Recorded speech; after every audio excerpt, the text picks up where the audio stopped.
There is this eternal debate on the topic of free will. Do we have free will or not? And the thing is that free will for me is a concept. It is only a concept. So I am not here to prove whether we have free will or not.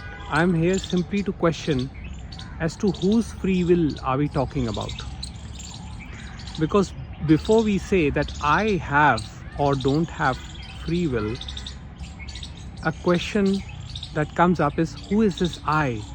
Who is this me that talks about his or her free will?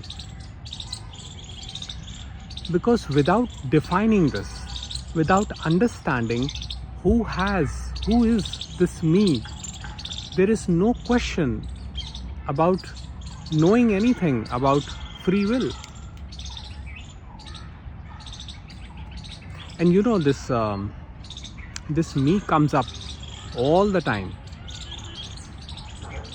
It comes up and it says, I think that I have free will, or I think that I don't have free will. But the gap between two thoughts, in that is there a me? In that gap, does the question of free will arises or not?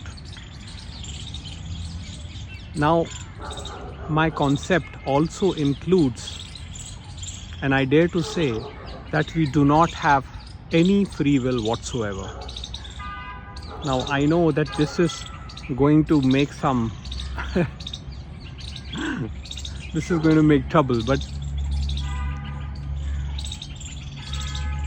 I don't believe, my concept is that there is absolutely no free will.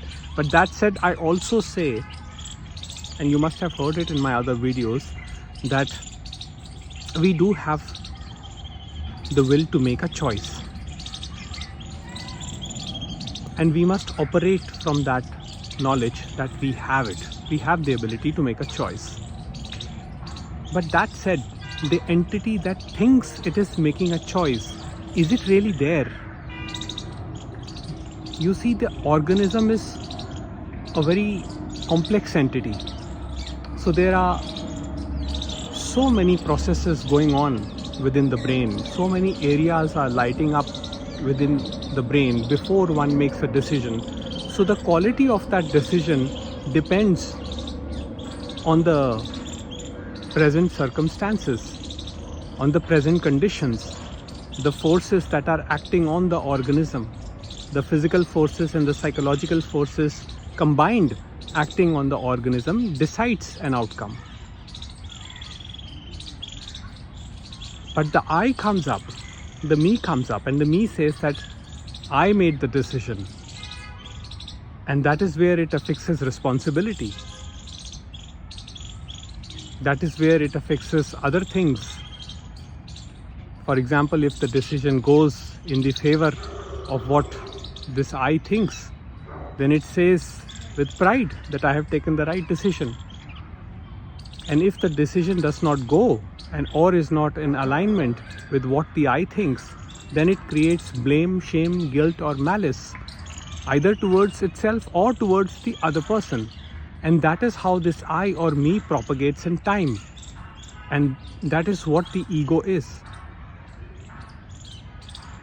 So when you think of yourself existing as a separate entity in manifestation, then you talk about free will, having free will or no free will.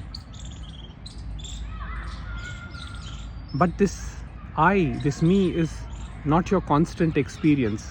In deep sleep, it is completely absent. And also, in your daily routine, if you will observe, that the me comes in between. While most of the work happens, the me comes up intermittently. So it creates an illusion of continuity. But for the separate entity, there is actually no continuity. Its nature is not continuity.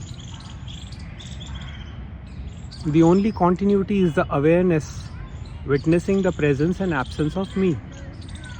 The awareness witnessing the intermittent arising. That is the only constant. The witness. And witness does not care about free will of the person or not. It simply witnesses without judgment, without analysis. It simply observes what is happening. So before we come to the conclusion whether we have free will or not, it is important to assess who is the one that is claiming to have or not have the free will. Once that becomes clear, then we can go further.